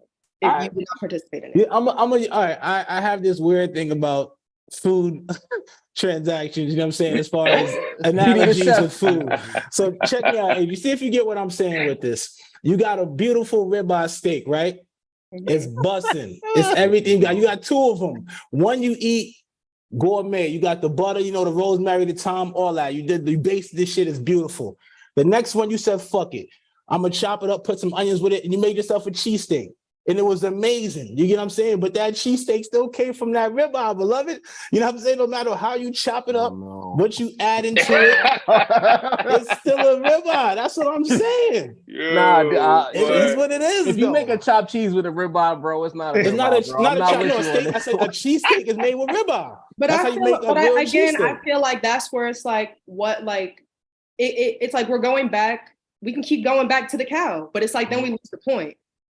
Like at what point in making that meal did you define what the meal was? At what point in I don't know, but Bessie at what point is making the meal does like the meal actually become that thing? Because Born gifted. Nobody said mafioso rap and trap rap is the same thing. Carry on, Adrian. A Philly cheesesteak is not a Philly cheesesteak before you put the like without the cheese on it. You know what I mean? Like it gets to a certain point in its evolution to where it becomes that thing. So you can't say, absolutely. You know what I'm saying is you can't make the cheesesteak without the ribeye, though, is what I'm saying. Nah, so therefore, you wouldn't have the cheesesteak if you didn't have the ribeye. That's how you make a cheesesteak with ribeye steak. You just made my argument sound really terrible, D. I'm not your argument. You're on your own, bro. It's not your argument. What do you mean? I just feel like I'm proving my official statement. When I said it came from this, but you said it evolved into something else. I'm like, yeah, it's an evolution, but what did it evolve from is basically what I'm saying. It came from something. You can't evolve it from nothing. I just feel like I don't see the point in trying to give things, people, regions, whatever, credit for more things than they really need to when they already have done so much. Like here's a good analogy. Beyonce, right? So is good at a lot of things. Beyonce is good at a lot of things. She's not that good at acting. I'm not gonna sit up and say like, no, y'all saw Dreamgirls. Beyonce is an amazing actor just because I like Beyonce. No, there's already so much other things I can give her credit for. Why do I need to, try to give her credit for everything when I can just be honest and she still is one of the best? I don't need to do all that extra because what she already has and what she already gets credit for is just enough. There's plenty of room for Viola Davis to be the best actor and not for Beyonce to be the best actor. But you said her acting is terrible. What if she's actually good at all that stuff and she's an exceptional actor still? What then? But she's not the best. So when you think of acting, you don't think of Beyonce. You think of the Viola Davises. But with all those things you name, you pretty much think of New York when you think of hip hop. You know what I'm saying? Touch 182 says you can't make either without fire. He also says that the steak evolved from a stove. Steak what? Danny, you on your bro? I ain't gonna lie to you, bro. You my god, bro. You my god. 110%. But Danny took it. So the only way they cooked all the years we had stoves 10,000 years ago, 20,000 years ago we had stoves. They still cook food. Saying that it derives from the steak. Not 20,000 years ago, bro. Danny. No, that's not it. Dude. That's actually a flagrophile. You know what I mean? The next one you might have to be injected. That was terrible. No, but I feel like I kind of see where he's going though. Like you wouldn't give the person that invented, going back to this, the ribeye example is not good. We're gonna go back to it for the sake of you wouldn't give the first person that made the ribeye the title of the inventor of the Philly cheesesteak. You wouldn't. That don't make no damn sense. Right. So why would you use it? You can say this is the history that led up to this being created, and that would be no one's going to argue that. But to say this person deserves credit for something that they didn't make just because they came before and did whatever. So let me spin it this way. I'm saying that the art of trapping is being a drug dealer, right? False. Just for the sake of being repetitive and for the other people that's pulling into the chat. I'm saying that the art of trapping is being a drug dealer, and they rapped about being a drug. The people, especially the four that was in that Mount Rushmore, maybe not so much Future. Well, yeah, Future, yeah, but it was a mixed bag with Future. They rapped about their tales as drug dealers, and my point is that if that's the case, it came from guys in the 90s who were rapping about being drug dealers. So that's what I'm saying. Not about the Sonics and what it sounded like and what it eventually became, but in the immediacy of those four names, they were around about street shit. So the guys like Wu-Tang, Jay-Z, Nas to a certain degree, Mobb Deep, they did the same things.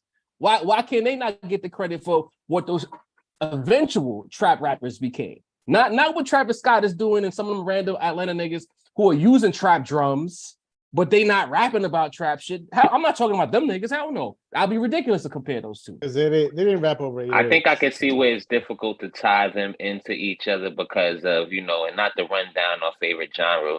Everybody in hip hop's a drug dealer, right? The drill rappers rap about drug dealing, the gangster rappers, the cloud rappers. Right. Everyone raps about drug dealing. So I guess I can see where it's like we gotta take that out of it. So I understand that to a degree. Yeah, like if it was, and I am slandering the South a little bit. I'm on my New York bias shit. Hell yeah, New York bias. Hey man, I'm here for rappers that rapped about drugs, Mount Rushmore. Absolutely, we can have that conversation, but that's not what it is. All right, fine. To lean into Adri's side a little bit more, because I feel she's off on the island somewhere. No, she's not. She's cooking us. Let's be clear. She's holding on. She's holding. I just mean like she's by herself in this conversation. I mean, I guess that whatever words you assign to the genre or the subgenre, if it happened to be trap, then it ended up being trap. But at this point, trap means less about selling drugs and it means more about a sonic scope. That's all it is. Sincere, the producer in the building. All right, chat. I said that. You didn't wrap it up in a nice little bow like I did. Thank you. I took my debate cap off now. We're gonna do a little in the comment section. Tell us what y'all think about this conversation, and we're gonna spin back on 79. We'll revisit it during the mailbag. Do the New York niggas deserve some credit for the track? See or no? If you haven't already, please hit the like button. Disgust in AG's face right now. I love it. That's the point here. You know what I mean? That is the point. Love it. Don't come to this podcast to be friends. We got to argue. We need 300 likes. Make sure you hit the like button. Roundtablemerch.com. Pull it up. Before we get into the next topic, right? We now I'm going to ambush AG just a little bit. But we're on the same team for this conversation. The chat might not agree with us, but I'm with you. In that video that we mentioned about the hot takes, you mentioned Larry June. You said you don't see it. He's kind of boring. Mm-hmm. I agree with you 1,000%. I do not understand why people are amazed with Larry June. The album of the year talk, I don't get it. The bars are not there. It's a snooze fest. That's what I believe. I'm not putting words in your mouth. I believe that his music is. I said those same words too. Yeah. All right. So we on deck. From your perspective, just so that our audience can hear from you, can you tell them why, in fact, this guy is boring and they need to relax? Okay. So first, I want to preface this by saying that my opinion on Larry June is not an objective stance on his music to where I think he's a bad rapper or bad at making music, right? I see why people like what he does, and I understand why people like his music. When I say I find him boring, I mean it does not fit within the realm of my personal taste. If that makes me a hater, you're an idiot, right? But that's besides the point. For me, I feel like if, especially when it comes to the more like underground, although Larry June's not underground, but like more underground sound, I guess you could say that I would say he's underground. He's overground. Yeah, he's on the higher level of the underground, but you know what I mean. Yeah. I feel like with that sound, what I find is that sometimes it relies too heavily on the production. The beautiful soulful production, the Alchemist beat, that is what carries the entire project. Or it's the production and the lyricism. But I feel like a very important component that people sometimes forget about the delivery and your flow and like your overall presence on a song. If you have the production and the lyricism, that's cool. But for me personally, my personal opinion, if you don't have the presence and the flow to go with it, I'm not going to receive it as well, because that's just something that I prioritize when I listen to music. Some people don't care about that shit, which is why some people, love Billy Woods or they love Earl Sweatshirt, because they don't really mind a more monotone, sleepy flow. So it really is just about personal preference. But I also think that his lyricism and his bars are just slightly overhyped, just slightly, because he has like that, because of the Alchemist production. That Alchemist pack is like, it's like an NBA draft pick. Like that's going to boost him. People are going to say that he's spitting the best bars of all time because of the producer. So again, not to say that he's bad. I just think he's a little bit overhyped in that category. Thank you.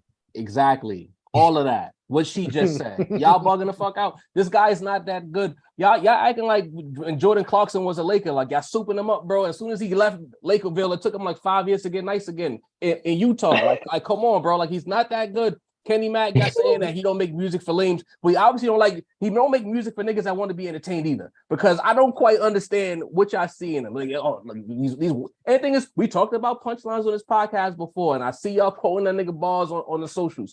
Them lyrics, them punches that he comes up with, them similes, they not good. They're okay. What are we doing here? Man, why do you like this guy, bro? It's okay. Why do I like this guy? I'll start by saying I was not the biggest fan of The Great Escape. Shouts to Deanie though. Deanie loves that album. I wasn't the biggest fan of it. I think I've heard better Alchemist production. Just last year he did the joint with Rock Marcy. That shit was to me like incredible. You know what I mean? He had like the avant-garde shit along with like the more traditional, just like, you know, straight boom bap shit. So you know, I've listened to other projects from him. The Orange Print I like better than Great Escape. Two Peas in a Pod. Two Peas in a Pod was one of my favorite projects from last year, right? And I think that with an artist like this, for me, at least for me, I'm not speaking for nobody else, but for me, there has to be like a good balance or sort of synergy between the production and the style, you know what I mean? Whereas with The Great Escape, I thought, you know, to a lot of people, this would have been a match made in heaven. I didn't think The Alchemist with Larry June styles really meshed as well as a lot of other people think. Two Pieces of the Pod, though, from last year, I thought, you know, production and style meshed really well. I'm not looking to hear Larry June on, you know, a funk flex freestyle or what is that? Off on the radar. You know what I mean? I'm not looking for that. You know what I mean? But I think with the right production, Larry June does hit a certain pocket and has a certain laid back, like, you know, everything is all good kind of energy that every now and then I fucks with. You know what I mean? I liken it to like, you know what I mean? Like if, for instance, like if a Boldy James, because somebody mentioned Boldy James in the chat, Boldy James also has like a more monotone style, but lyrically he's a little bit more dense. He has a little more flow. You know what I mean? He has a little more presence lyrically. If Jay-Z, I mean, like if in this space, if Boldy James is to a Jay-Z, then Larry June is to a Jeezy. You know what I mean? And I know that there's people that like both Jay-Z and Jeezy at the same time. Like you could appreciate both. You know what I mean? So that's how I see it. Deanie, what you think about this, bro? I think there's different listens. You know, I feel like there's some albums that sound great in the headphones. I feel like there's some albums that sound great in the club. Some music sounds great in the whip. Like to me, Sin Samaz did, bro. Like you don't always gotta be the best dressed in the room, bro. Like I feel like he didn't come to this album best dressed. I feel like he got a great set of beats from Alchemist and said, yo, I'm not gonna out rap these. I'm gonna let them do what they do, and I'm gonna just vibe on them. I'm gonna set a tone on them. I'm gonna just bend them the way he was bending the corners on some of them beats. You'll never see me jump out the window and be like, he's the greatest rapper, he's the greatest flow, he's the greatest cadence. There's none of that, bro. Just the way he put the package together of this album.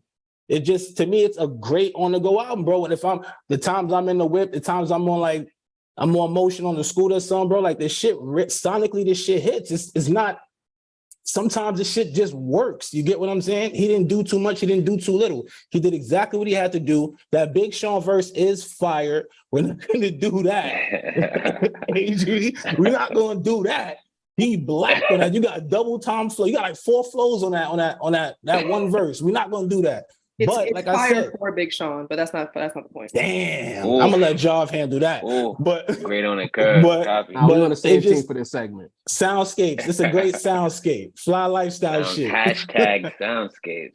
Yes, sir. I gotta agree with Adri, man. Like, listen, and Jav, you know what I mean?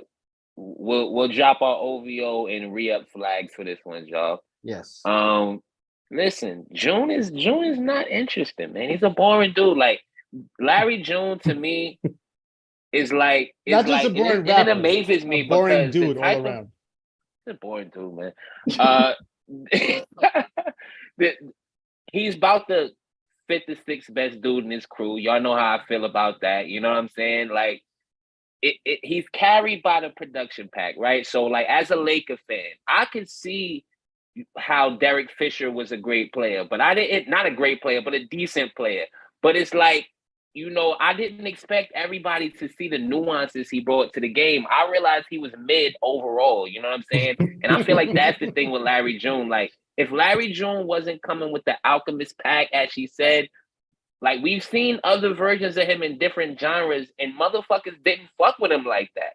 You know what I mean? That's the way I feel about him at the end of the day. So it's like, he's not even the type of rapper that people who like that sound like. So it's like, it'd be amazing to me when people like are trying to convince me that they love this dude so much. You know what I mean? So I just know, Al is that dude, but I look at it as different in a different way. You know what I mean? I don't just like anything Alchemist, produces. I don't like the Group Home album. You know what I mean? I've heard you with better rappers that fit the level you're on, and that's the way I feel about June. It's like, maybe I like him more if he was with a whacker producer, you know what I mean? But he's constantly overshadowed when I'm listening to him, you know what I mean? So he's not my guy, man. Shouts to June though.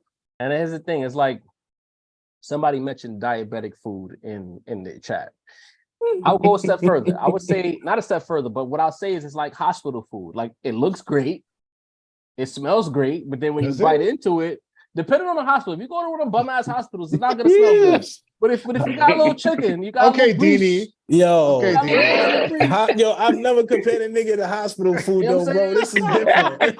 You know what I mean? This you is go a there whole new level. and it'd be like, they got the bread too. Like, this looks all right. And then you bite into it, and then you're reaching in the cabinet for all kinds of seasoning. Like, it's tasteless food. If I want a monotone dude on great production, why would I choose Larry June's where Boldy James is right there? And I got shit. I'm spinning Boldy. Boldy does everything we want Larry June to do. So why am I listening to this guy? If you're telling me that, I get high to Larry June and this and that, if you have to be intoxicated to like this nigga's music, that is a problem in and of itself. The music is supposed to enhance the high. You're not supposed to need the high to need the music. Like, facts. This shit is whack, bro. I'm sorry. And you asking? Go ahead, Adrian. I'm sorry. Another thing too is like, my problem is, okay, so if we can admit, like, Deanie had just said, I won't never say he's the best rapper. I just, like to vibe out to his music. If you can admit that, the conversation should end there.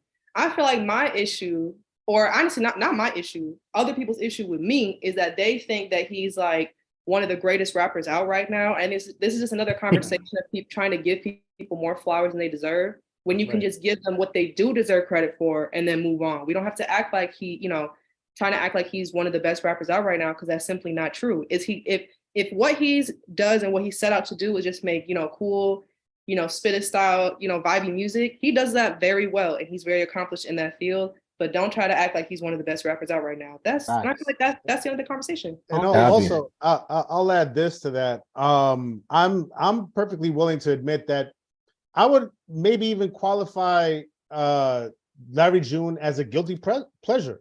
Hey, you know what I mean? He's a guilty pleasure to me. You know what I mean? I know he's not nice on the mic. Let me get the you know what I mean? Hey, this ain't going better. This is yo. All right, come back. Try it again. Guilty pleasure, not nice on the mic. Hey, like, come on. Yeah. Back to back too. Come on. Pissed, man. How is that? How's that a pause? How's that a pause? I don't understand. Yeah, he's not nice on the mic. Oh, come on, y'all. Y'all dragging it down. When you open your guilty pleasure and you follow with not nice on the mic. He's a guilty pleasure. He's nice on the mic. All right. Yeesh. I'm just saying. We're bad guys, man. Bad combination.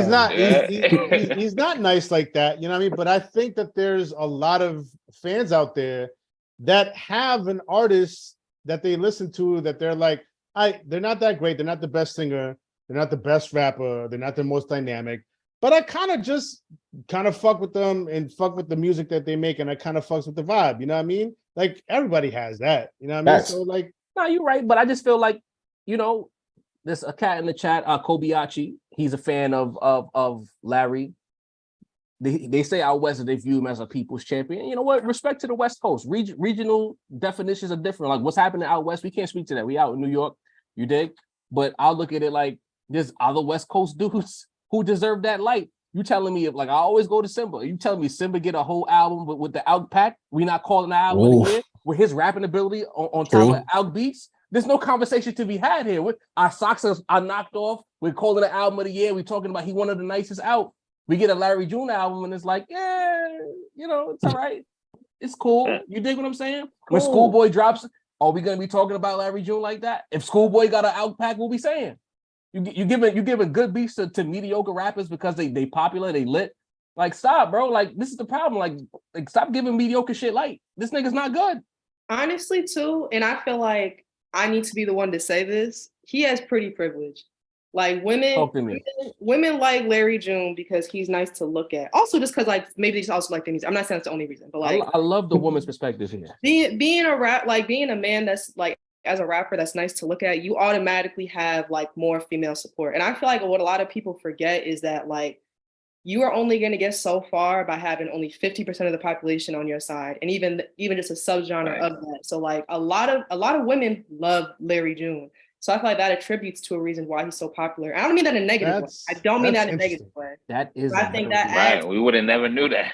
Yeah, like women love Larry June. It's because that's crazy. He makes good women love vibey music. You know that like there's a market for that, and because he's nice to look at. Oh shit! So what you saying now? Well, not what you saying, but what I'm taking away from this is a small percentage, at the very least, of men who like Larry June, in fact, just don't want to scare the blanks. That's what it is. I feel like there's very few men who like actually. Well, maybe I'm wrong. Maybe y'all could tell me. I feel like there's very few men who like are gonna put on Larry June to impress a woman. That's not gonna. Yeah, no.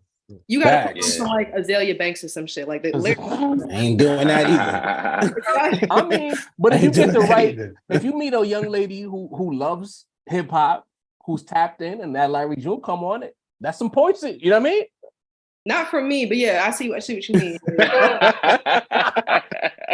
For somebody, yeah. For somebody, yes. All right, they're all out right. there. Let's move on to the next topic. Like this shouldn't take too long. I do think this shouldn't take too long, but you know, I feel like with platforms like yours and ours, we pod, we connect with our audience, and you know, I don't know if you do it, but I know on the Rap Roundtable we try to engage with our audience as much as possible so that you know they feel like they're heard.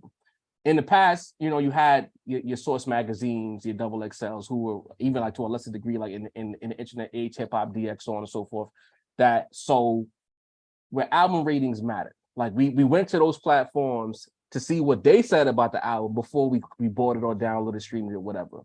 The question that I have for the panel is, in 2023, how important are album ratings from major hip hop platforms, or do the people dictate what's hot and what's not going forward? What do you think about that, Adrian?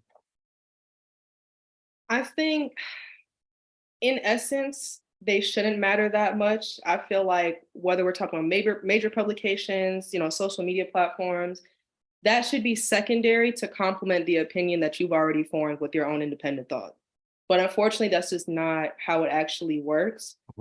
It's interesting though, because I got into an argument on TikTok, on live, where someone was saying that like if Anthony Fantano had like his platform as big as it is now, at the beginning of Drake's career, he could have stopped Drake's career by just saying like, nah, this dude is ass.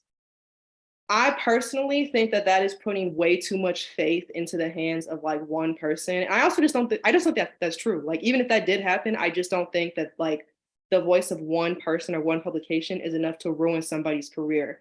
What the thing is though, is like these accounts and these publications piggyback off of each other. And I noticed this too, like as a TikTok creator, one major account will say something and all of a sudden all the other hip hop accounts are saying the same thing. And it gives very much, you know, monkey see, monkey do.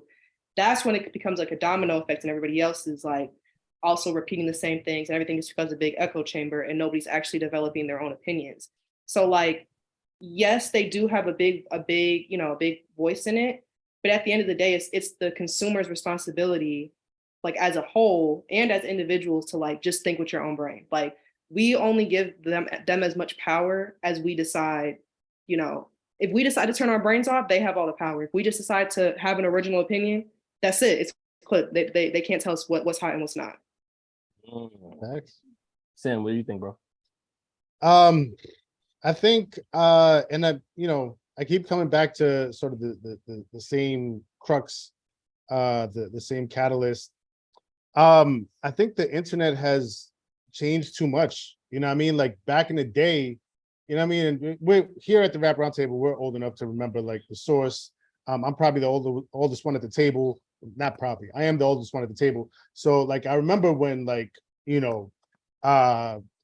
what is this? The Chronic got 4.5. I remember when Illmatic got a 5, you know what I mean? So I remember all of these ratings, but like when we looked at those publications, we looked at them as sort of these like mythical, like outside off yonder somewhere else, not something that was tangible. And like that separation between us and these publications, like it allowed us to see them as some sort of like real earnest authority, you know what I mean? And it's like, oh, like these and obviously, I was younger back then as well, so we're looking at them like, these older adults that are writers and like, you know what I mean, like they work at a magazine and they're like have a whole adult life, like they obviously know more than I do, so we looked at them with that sort of esteem. If I'm looking at Anthony Fantano now, like you're on the same internet that I'm on, bro. Like what makes you bigger or more authoritative than I am? So like what makes your opinion more valid than mine? You know what I mean? So like that, evening of the playing field that the internet has created, you know what I mean? It's got its pros and cons. And one of the downsides is that like, well, I mean, it depends your perspective, but one of the things that it's done is that we don't really look at publications as with the same level of esteem because they're right on the same internet that we're on. So like what makes you more authoritative? Or what says you know more than I do? You know what I mean? No, I agree 100% because now like, and you could even say the same about the artists, any dickhead with a mic can make an album. You don't have to have Facts. You don't have to have a background in music. You don't have to have any formal training. And like, yes, that has exposed us to some of the best artists, of our generations. And you could say the same thing about, critics and all that as well. But it's like, I think the issue too is like, the internet has the ability to give people within the culture a voice. The problem is the major voices are still not people that are not actually in the culture. And it's people on the outside looking in. It's people who didn't grow up listening to hip hop. It's people that discovered it 4 years ago. So it's like, but I also think, again, that comes back to like, who are you following? Who, what videos are you engaging with? Are you only, what demographics are you seeing mostly on your For You page? I feel like you as an individual play a part in that. And you have to use the discernment to be like, why am I only seeing one type of why am I only seeing the accounts with 2 million followers on my For You page? Something's not right. Right. That's fair. Honestly, I don't think reviews matter at all in hip hop anymore. I don't think that it's such a lawless town these days, right? Like, I don't think that like once upon a time people were looking for the source, they were looking for double XL, they were trying to find out what people thought, right? I feel like with so much access nowadays, the increased narcissism of society, people watch stuff for more of confirmation bias nowadays, right? Like you mentioned the Fontano take, I saw that as well, you know what I mean? But I'll argue that the people who watch Fontano were never the type of people to listen to Drake anyway. So how could he have killed his career, right? So I feel like people nowadays, they're not really looking to see if they're looking for you to disagree with them, they're gonna argue the disagreement, not say, hey, you might be right about that album being bad. Right. No, I think it's great, and you don't know what the fuck you're talking about. You know what I mean? So I feel like it's hard. Like honestly, what are the last 5 reviews you even remember? I know every Kendrick album gets a 5, right? But what else other than that? Probably a Run the Jewels album. You know what I mean? The same shit gets rated highly anyway, honestly. I know the Nas album got a high review, King's Disease 3, and then when they gave Magic 2 a low review, Nas fans went back to saying reviews didn't matter. So that's really how the review shit goes these days. You know what I mean? Nobody's like waiting for some album to get some shit to go listen to it. We listen to the album before the reviewers nowadays. You know what I'm saying? So I don't think that hip hop reviews are really a thing these days, to be honest with you. And I don't think they matter. They only matter to a very niche group of people within the culture. Also, before Job cooks, to piggyback off of what you said, Mace, about like higher levels of access. Now that we have streaming services, like the day some shit drops, like everybody has the same access to it. There's not very many platforms out there that are getting like advanced copies of an album. Like the shit drops on streaming platforms, everybody listens to it at the same time. You already make you already form your opinion on it. You know what I mean? Back in the day, I probably, saw a review in the source that maybe gave an album 3 mics when I was expecting maybe 4. And I was like, maybe I'll sit this one out. Like, I won't go all the way to the fucking record store and pay my $15 to buy this album. You know what I mean? And I just want to give a quick shout out to my boy Al if he's watching me, because he always likes his credit. I may not have even listened to the Camp Lo album back in the day because the source gave it a fucking 3 mics. You know what I mean? So even back then, the source was wilding with certain reviews, right? We just weren't as open as we are now about saying, maybe sometimes reviews is on some bullshit. So, and nowadays you would just go stream it and let me see if the source was bugging. You know what I'm saying? Exactly. I got the whole idea for this topic. I was watching Benzino on My Expert Opinion, and he was talking about how, for lack of a better phrase, kind of bought and paid for these reviews were, even towards like the tail end of the source, like certain record labels were like allocating promotional budgets through the source, which means that if Mech decided to write a review, Sincere's dropping and Rap Snob Entertainment paid $500,000 for promotion, and Mech decides he wants to give you 3 mics, that's a problem because Rap Snob Entertainment has funneled $500,000 through via promotional budget, right? And I think about where today is now in the space, and it's like, who can you trust on the internet as far as big publications? Because we know payola is a thing, right? But it's such a catch-22 that I feel like the people dictate what's fire, because it's like, you could say Pitchfork is bought and paid for if you're a Nas fan, but if they give KD4, hypothetically speaking, a 10 out of 10, does that absolve them from all the other poor Nas ratings now? Because they're, you know what I mean? So to me, I don't look at publications for ratings anymore. I don't think you can trust them. I don't know what the play is. The people dictate the terms, in my opinion. I could be wrong, because I feel like hip hop back in the day, there was still more love in it. It wasn't corporate. The early stages, maybe like up until like maybe 95, 96, I'll trust those album ratings more so than anything that happens after, because it was still early stage hip hop where people, you had to be in it to know it, to even write about it and review it. It wasn't some random white person who's writing for a music blog who's supposed to listen to this album and give his opinion. It was some person who was immersed in the culture who was rating those albums. But then once it became corporate and it became jobs to fill, can you trust every person rating this? How do you know this nigga even listen to rap growing up? How does he dress? How does he talk? How does he walk? You want this guy to give you a favorite album a 5 out of 5 on the scale? Nah. So I think it's up to the people to dictate the terms of what's fire and what's not fire anymore. I don't think platforms are needed, or major publications, are needed for that. I think more so podcasters, people with nothing to lose, no corporate entities with a puppet in their back. Like us, we can say what we want to say. No one's telling us what to say, so we can do that. I'd rather trust that than Pitchfork or whatever rap. Like, are we listening to Rap Radar? We want what's the thing? 2 T's. What up, bro? We want 2 T's or B dot rating albums. I don't know.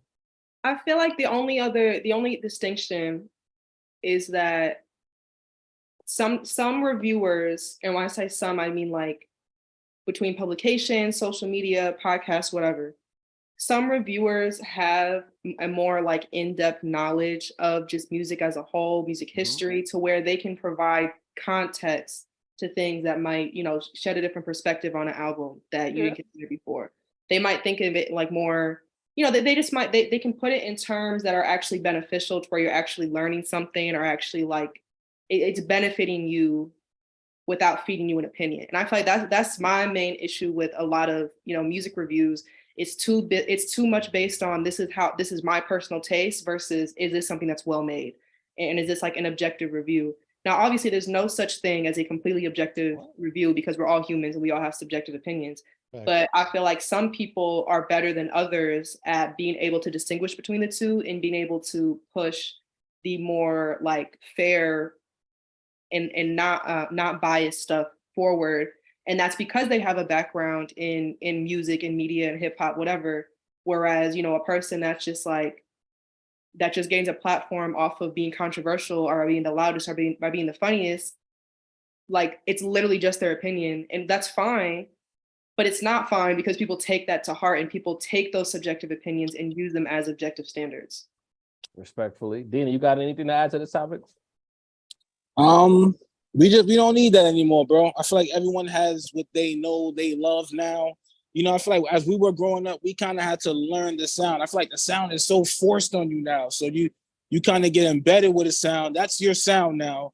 And you don't really like engage music the way we used to. I just feel like the listening experience is just different now. Like, so I don't think they need that stuff anymore. Like, do you look at this shit to go to the movies like we used to when we was younger, like to see the movie ratings, the critics?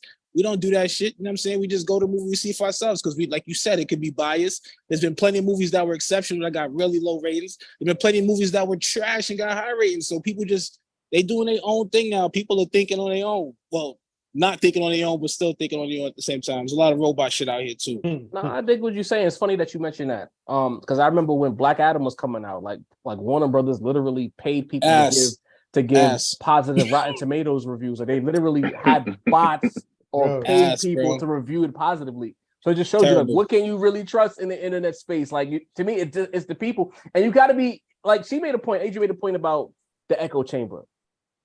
Niggas really be scared to have their own opinion out here. Like once that popular platform says, let's say whenever Drake drops For All My Dogs, 11 out of 10, it's gonna be like 15 consecutive platforms that say the same thing before that one outlier says it. And the minute the outlier says it, he's immediately become a hater. So it's like you lose either way.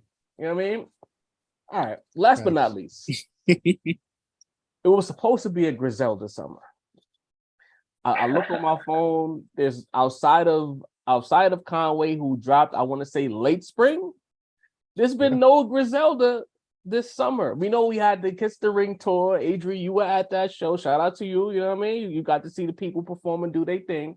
But there's no Stove God. Stove said he was dropping in summer. Benny said he was dropping in August. Westside has been teasing some work on the socials, but there's been no Griselda music. I think Boldy's kind of back outside. It's sure looking like it's about to be a Griselda fall and a Griselda winter sincere, but no Griselda summer. What's going on? Bro, I need some Griselda, man. I need that in my life. I might be feeling a little bit like Deanie right now with the separation anxiety type of abandonment issues type of vibes. You know what I mean? Like when a certain rapper like goes MIA. Like for me, I know Conway dropped. I highly enjoyed that Conway project very much. I know Rome and Boldy had put out like some smaller projects earlier in the year, but it like none of that feels like, I don't know, like that Griselda energy, that Griselda movement. It's not like they're moving like a collective, like I'm used to them moving. I think a lot of times Westside Gunn kind of embodies the heart and soul of Griselda, and like if you know, even seeing him on like social media, or you know, seeing him in an interview, or maybe he puts out like a project of Lucy here and there, like you feel that, oh, Griselda's still outside, but like Westside has also been a little quiet lately. You know what I mean? Outside of that little snippet that he posted the other day, which I was feeling. Jav had his own opinions on it, but that you know, that's not why you right like there. That was supposed to remain private. My bad. But I think what's happening right now is, we got to be honest about it. It's possible that within the Griselda collective, and if we're used to feeling like Griselda is a modern day Wu-Tang moving like a unit between 93 and 97, we might be in that post 97 type of era for Griselda right now, where everybody's just branching off, they're doing their own thing. You know what I mean? Conway got a project here. Benny's been promising this Def Jam debut for like the longest. We still don't have it. Stove God was saying, it's going to be a Stove God summer. We still don't have that. You know what I mean? And then you got, the newer Griselda artists that are still kind of feel like they're doing their own separate thing outside of the Griselda umbrella. You know what I mean? So I think that's what it feels like to me right now, is there's a slight disbandment feeling in the Griselda. And I'm not that there's anything wrong with that. You know what I mean? Like when we saw it with Wu-Tang, it was like, the run was crazy, but you kind of have to understand, like, these are all individuals. They want to go off and branch off and do their own thing, spread their own wings. But I think that's what I'm feeling right now with Griselda. All right, Dini, as you waved the flag of abandonment issues at the Rap Round Table. Every time you get in your feelings, it's about people who take too long to drop music, right? So are we shooting some bail for Griselda? Or are you also on team I've been abandoned alongside Sincere? I don't feel abandoned yet, because everyone's still somewhat cooking in their own right. Like you said, Conway dropped the joint that was fire. I always know West Side's in go mode. It's more worried about certain individuals, Like I'm never worried about Rome, because Rome is like a machine gun with music. He's always got something in the tuck. It's what's going on with Benny and what's going on with Stove is the real question. It's not even what's going on with West Side, because he'll drop a little tape here and there like every damn year. You know what I'm saying? Right. It's what's going on with this Benny Def Jam project, and what's going on with this Stove God. Not the debut, but the Griselda debut. What is going on over there, bro? Don't tell me between all them heads cooking up over the last 2, 3, 4 years, that there's not something like a hot pot in the tuck, bro. Like that, I can't believe. I'm not on a team abandoned yet, but I do feel like something needs to come out of that, especially from Stove, bro. Stove is kind of on the clock. Like, he is on the clock. Benny has had projects we can look to, the Plugs I Met series, you know what I'm saying? After Reasonable Drought, like, it's pretty much been slow motion, my nigga. Like, the whole world's waiting on music from you, bro. Like, you got KD highlighting your music, Kevin fucking Durant.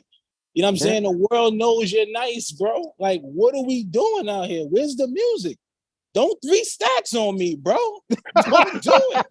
There it goes. On me. There it goes. There's about to get him now. Me, man. Don't get added to the list, bro. I ain't gonna lie, bro. Dini about this close to writing Stove off. Just so you know. Nah. That nigga's nice, bro. Stove is one of the niggas that rap. He can speak and the record sound fire. There's not too many niggas that can do that, bro. That nigga needs to put some music out. Reasonable Drought is still tough. Yo, can we go to AG? Go ahead, AG. I know you hating on niggas talking on the record. Can we go to AG next, please? First off, I'm not even gonna address Stove God. That's a different conversation. You kind of have to. Your eyes left. Pull up. Yeah, you do. I'm gonna wrap it all. I'm gonna address. There's a couple different things I want to say. Copy. I think the reason why things are taking a little bit longer now is because now Conway and Benny both have their own individual labels that they're also focusing on developing. Like, Conway dropped that Drumwork project early that year. That's not it is a Conway album. That's like him trying to like push his label forward.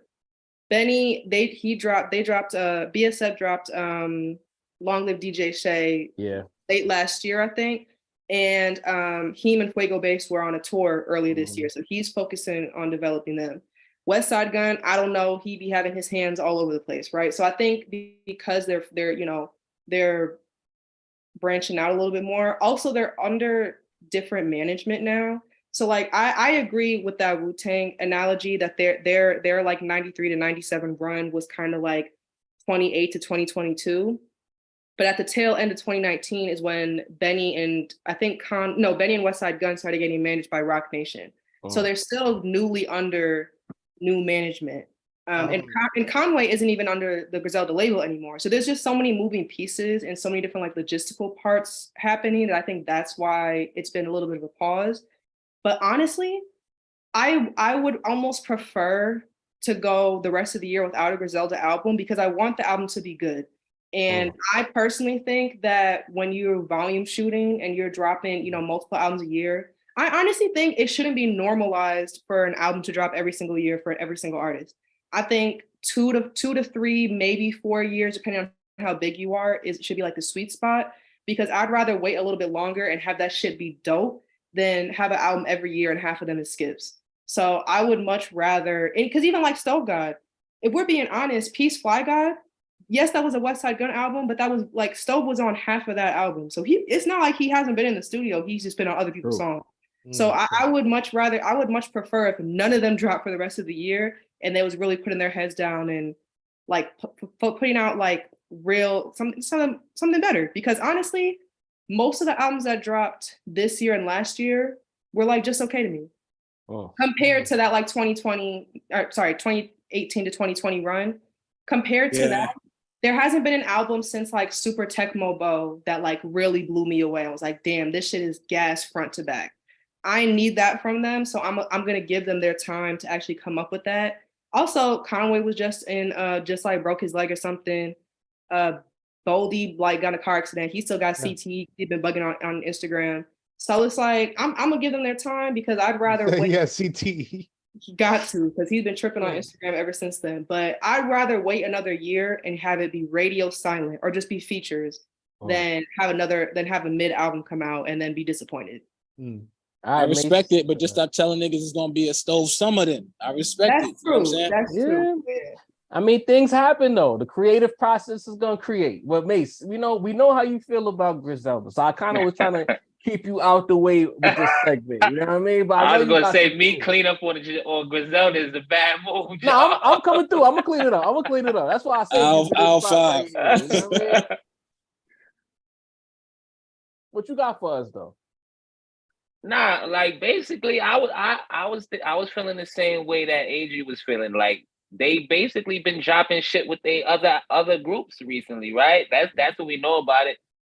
With Stove God, you know, listen, maybe he meant summer in South Africa. I don't know what's going on with him, man. Like Stove God summer, we waiting on it. You know what I mean, Dave? But so at the end of the day, man, I feel like they just aren't in the studio. They aren't moving as a unit as much. So we're not gonna get as much music. But you know, from what a lot of, if anyone has you know, something they say negatively about them is that they drop too much. You know what I mean? They don't really have any quality control. So maybe they do need to take a little while off, you know what I mean?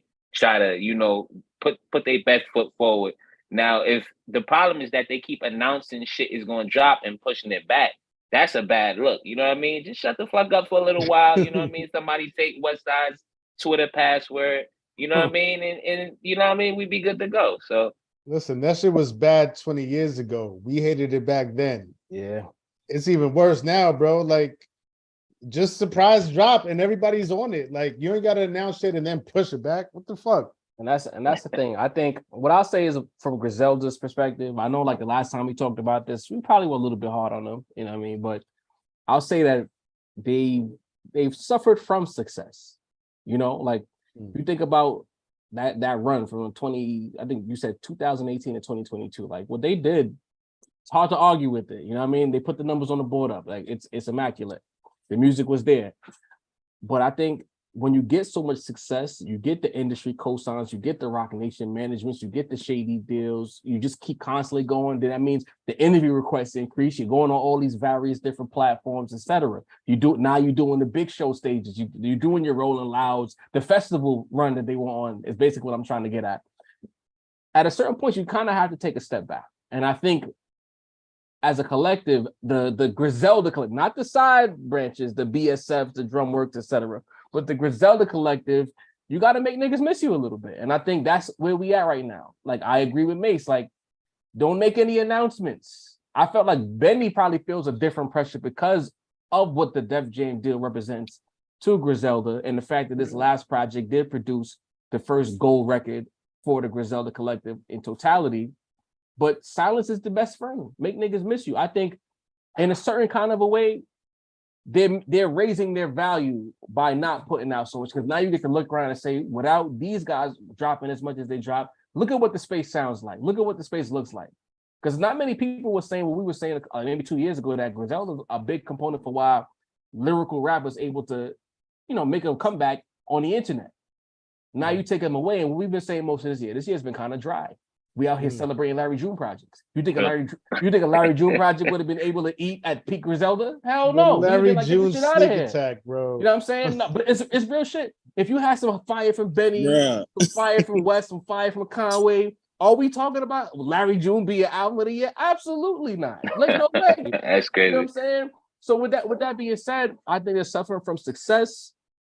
I do think that I think side A of Hitler Wears Herald's 8 was the peak. Like after that, everything ain't been hit the same since side 8 for me. There's been high highs, but then it's like it ain't gas, as she said, front to back. That was the last time I listened to a Griselda project. Like, oh my God, these guys are Mariota. You know what I'm saying? Listen, so I think that they need to drop. I'm not with you, Adri, with wait the rest of the year, but I won't mind some fourth quarter Griselda. Give me some November, December Griselda. I'm okay with that. They don't make summer music anyway. So just in time for the winter. You know what I mean? I'm pretty sure Armani Caesar is dropping sometime this year. She's supposed to. There's somebody else too, because that's the thing. People think of only like a lot of people just think of like the main three in Boldy, and then maybe like Stove and Rome if you're lucky. When they like Griselda's as big as it's ever been, and it's like continuing to grow. So there probably is something coming. It's probably not Pray for Paris 2, but it's something. I know Rome said he's dropping Noise Candy 5. Yes. So no date on that, but I know he said he's dropping that. And Boldy said, well, he'd been saying this about like the whole drug dealer project. That probably has they probably got to jump through some extra hoops to put that out. So because that's not no regular beat pack, that's Jay Dilla. So that's probably I'm manifesting that's going to be out by the end of the year. I don't know if I believe that, but I think if his next project needs to be that Dilla project. If it's not the Dilla project, he can keep it. But I hope I have to eat these words, but I see it dropping the same day as Detox. I don't see February 33rd. I don't think he puts it out there and then it doesn't drop. I think maybe he probably has to clear things to the estate of Dilla, which comes with its own set of, you know what I mean? Because he didn't just say that. Everybody with these Dilla beats they stole, man. He said that in like an official interview. Like he didn't just like tweet that into the air like Westside Gun just said all types of shit on official interviews. Still waiting for that. I hope I eat these words. I would love to. I'm with Adrian on this. I think the album drops. It's just a lot of red tape that they got to cut through. I think that's where we're at with that. But I think we could stop. But we got a super chat. Cashing Our Prop says, "What y'all think about Magic 3?" I don't think there's gonna be a Magic 3 this year, unless you know something that we don't know. Cashing My Props. I think the next Nas project won't be Magic again. I think it'll be either another KD installment or something else entirely. You know what I mean? I could be wrong. I'm okay with being wrong, but I'm cool to leave it right here. This was a dope build. Shout out to the chat for pulling in Monday nights. Facts. Griselda, where you at? That's basically it. Dini. Also, real quick, Leah May, you gotta relax. That's all I'm saying, yo. Leah, at this point, I know she says it. She says it so that he says it just to hear her name. Yeah, just to hear her name. You got what you wanted. You gotta relax. Jarvie TV. This is the relationship. They love us sometimes, they hate us sometimes, but we love them all the time. Like that, yeah. So we do here. For the people who might not know who you are, where can they find you on social media? You can find me on Instagram and on TikTok at An Abundance of Adri. I feel like that's pretty easy to spell, so I'm not going to spell it. It's a lot of letters, but An Abundance of Adri on Instagram and TikTok. That's pretty much it. Respectfully. Real quick, let me do my little thing. You know what I mean? Roundtable merch. Get your hats. Hit the like button. We need 300 likes at the very least. Roundtablemerch.com. Cop up your truckers. Make sure you support the brand. Everything that you put into the brand goes into the brand. Helps us level up. We got some things coming in the future. Of course, the lunch hour coming this Friday, episode 79 cooking up. You know, we got some things happening behind the scenes that could level up the brand as well. But we can't do it without y'all. Deanie, take us home. First, I want to salute the guests. Adrian, you've been a dear. Great takes, great insights. Been a pleasure. Got to get you back on deck again. You know how that go. Such a pleasure. Salute to Job, the point guard. Salute to Sincere, the rap snob. Macito, the voice of the people, getting the industry right. If you need to know what you need to know, I'm Deanie, the balance of the force. And with our powers combined, man, it's the Rap Roundtable, Monday Night Raw. You dig? Pause. Yes, sir. My guy.